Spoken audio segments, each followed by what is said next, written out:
कामधाम में लगने का वक्त हो गया। घर के पीछे उसका पोखर था, छोटी सी तलैया। चम्हार था, गांव में उसे कोई पानी भरने न दे, तो अपनी ही तलैया से अपना गुजारा करता था। देख के उसकी आंखें ठगी रह गईं। बेमौसम कमल का फूल खिला। उसने अपनी पत्नी को पुकारा, सुन, ये क्या हुआ? ये कभी नहीं हुआ, मेरी जिंदगी हो गई। ये कोई मौसम है, ये कोई समय है? कली भी ना थी रात तक और सुबह इतना बड़ा फूल खिला। इतना बड़ा फूल कि कभी खिला नहीं देखा। ये कैसे हुआ?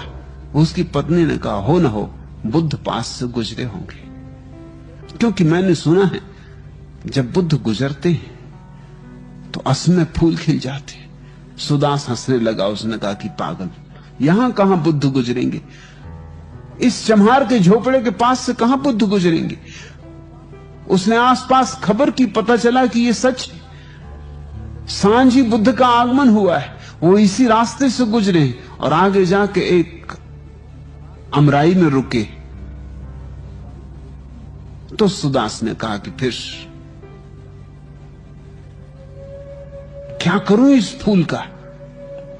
ये तो बड़ा शुभ अवसर है। इस फूल को तोड़ के मैं सम्राट को बेच दूं,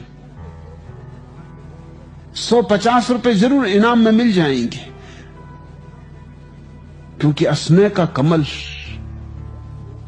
तो वो फूल को तोड़ के राजमहल की तरफ जाता था। चकित हुआ, राजा का रथ ही आ रहा था। अभी सूरज उग रहा था और राजा का रथ, स्वर्ण रथ, सूरज में यूं चमक रहा था जैसे दूसरा सूरज उग रहा हो। वो ठिठक के राह पर ही खड़ा हो गया। माजरा क्या है?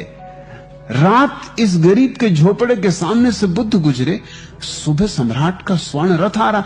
इस रास्ते पे कभी आया ही नहीं। ये चम्हारों की बस्ती, यहां सम्राट आए किस लिए? ठिठक के खड़ा हो गया। हिम्मत ही ना पड़ी कहने की कि मैं फूल लेकर राजमहल की तरफ आ रहा था, लेकिन रथ खुद ही रुका। सम्राट ने सारथी को कहा, रुको, इस सुदास को बुलाओ। सुदास सम्राट के जूते बनाता था। सुदास का नाम सम्राट को मालूम था। सुदास डरते हुए गया और कहा कि फूल लेके आपकी तरफ ही आ रहा था। असमय का फूल है, मैंने सोचा किसको भेंट करूं, आपके ही योग्य। सम्राट ने कहा, मांग, क्या मांगता है? जो मांगेगा इसके बदले में दूंगा।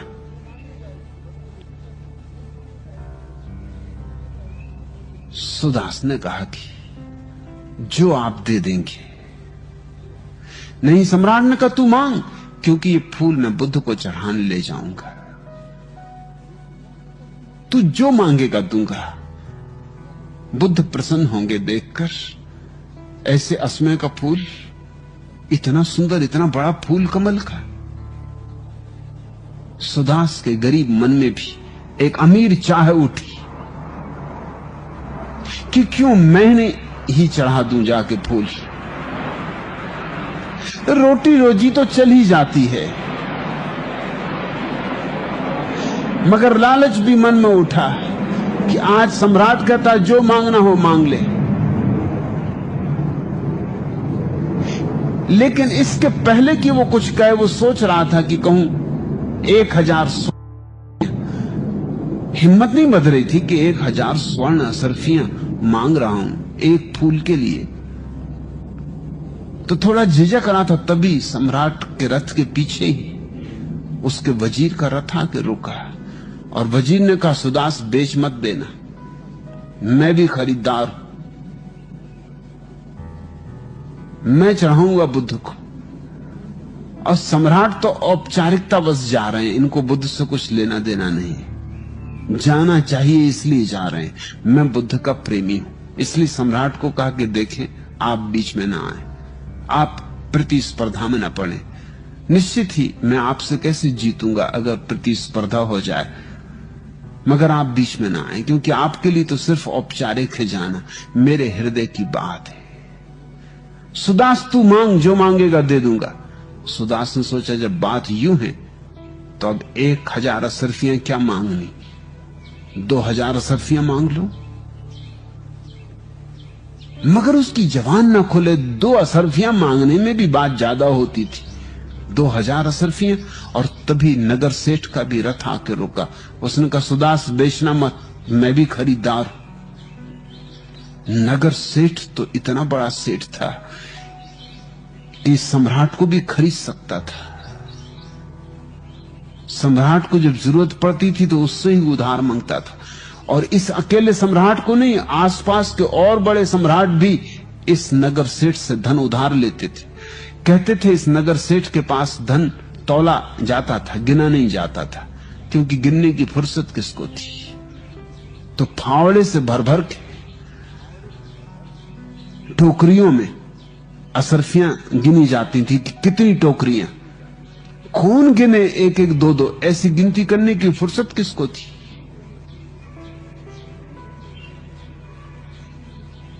उस सेठ ने कहा कि तू जो कहेगा, 1,00,000 असरफियां मांगना हो, 1,00,000 असरफियां मांग, लेकिन फूल मैं चढ़ाऊंगा। सुदास ठिठका खड़ा रह गया। उसने कहा, फूल बेचना नहीं। उन तीनों ने एक साथ पूछा, क्यों? सुदास ने कहा कि जिस फूल के लिए 1,00,000 असरफियां देने के लिए कोई तैयार हो। गरीब आदमी हूं, मगर मेरे मन में भी गहन भाव उठा कि फिर मैं ही क्यों ना इस फूल को बुद्ध के चरणों में चढ़ा दूं। जरूर उन चरणों में चढ़ाने का मजा 1,00,000 असरफियों से ज्यादा होगा। नहीं तो तुम 1 असरफी ना देते नगर सेठ से। उसने कहा, मुझे 1,00,000 असरफियां दे रहे हो, सम्राट राजी है, वजीर राजी, तुम राजी हो, और मुझे ऐसा लगता है अगर गांव में जाऊं तो और भी लोग राजी हो जाएंगे। मुझे इसके जितने दाम चाहिए उतने मिल सकते, लेकिन अब बेचना ही नहीं। नगर सेठ ने कहा, 2,00,000 असरफियां देता हूं, तू जो मांग, मुंह मांगा। उसने कहा, बेचना ही नहीं। सुदास गरीब है, मगर इतना गरीब नहीं,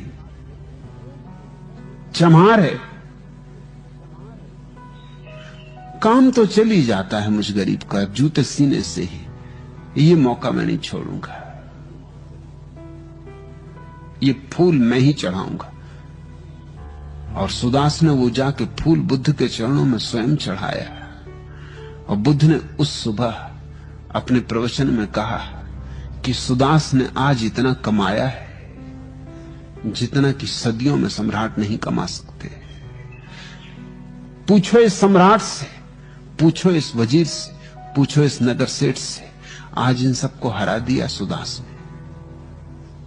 आज इस शूद्र ने अपने को परम श्रेष्ठ सिद्ध कर दिया।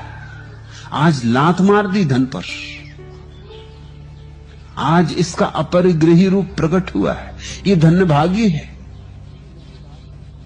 और सुदास पर ऐसी वर्षा हुई उस दिन अमृत की कि फिर लौटा नहीं। उसने कहा, अब जाना क्या, जब फूल चढ़ाने से इतना मिला तो अपने को भी चढ़ाता हूं।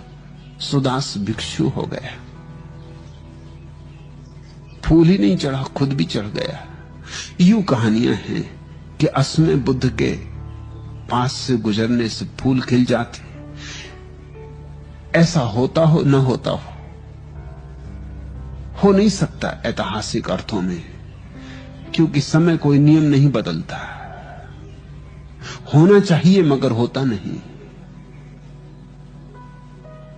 प्रकृति तो निरपवाद रूप से चलती है, कुछ भेद नहीं करती, लेकिन प्रतीकात्मक हैं ये बातें। बुद्धों की मौजूदगी में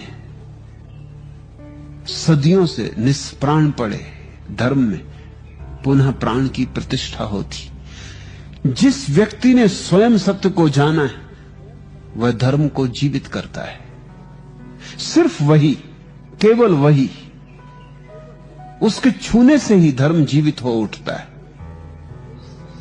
और उसे धर्म को मारने वाले वे लोग हैं जिन्होंने स्वयं तो अनुभव नहीं किया है, लेकिन जो दूसरों के उदार वचनों को दोहराने में कुशल होते।